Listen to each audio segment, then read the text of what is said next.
Pandita Ramabai, who lived about 100 years ago, was a lady from India, a social reformer, a teacher, international speaker, member of the Indian National Congress, and someone who changed her country by enabling young girls and women to have access to education and liberating them from the oppressive culture of that time.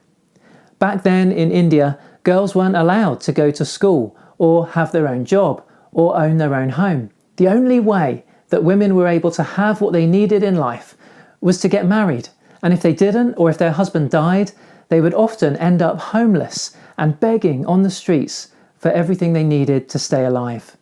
Pandita Ramabai travelled all over India, lecturing and teaching Sanskrit scriptures. Pandita isn't her first name, it's a title that means teacher, a title only a man could achieve in those days. Pandita Ramabai was the first woman ever to be awarded this title from the University of Calcutta. She founded the Arya Mahila Samas, the Arya Women's Society, which championed the cause of women's education and deliverance from the oppression of child marriage. She insisted that women should be trained as teachers in schools and also allowed to attend medical colleges so they could work in healthcare too. When she was 25, she travelled to Britain where she heard about Christianity, saw something different and decided to follow Jesus. In 1896, during a severe famine in India, she toured the villages of Maharashtra with lots of bull-drawn carts and rescued thousands of outcast children, child widows, orphans and other destitute women and brought them to live in various shelters. She had founded a shelter of her own in a town called Mukti, called the Mukti Mission, which became home for 2,000 girls and women. She was also involved in helping establish a church in Mukti to help many, many more people choose to trust and follow Jesus as she did. Pandita Ramabai was fluent in several languages and translated the Bible into her mother tongue, Marathi, from the original Hebrew and Greek.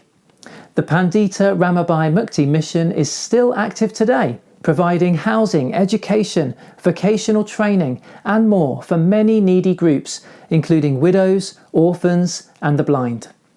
As a faithful and active follower of Jesus, and as someone who studied and translated the Bible, she would have known what it says about God creating everyone, men and women, in his image, with equal dignity, value and worth, to know him and be like him.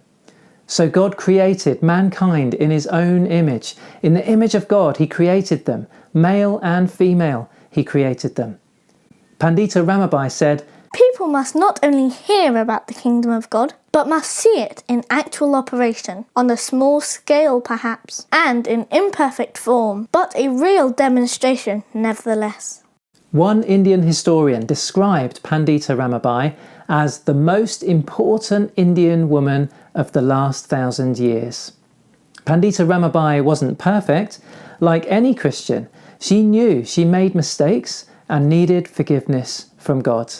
But we remember and celebrate her today as an example of compassion for the last, the least and the lost, and of determination to teach, empower and liberate girls and women from cultural oppression. Pandita Ramabai was a Christian. Her actions have made the world a better place, and she shows us what can happen when followers of Jesus speak up for the voiceless and step up for those in need.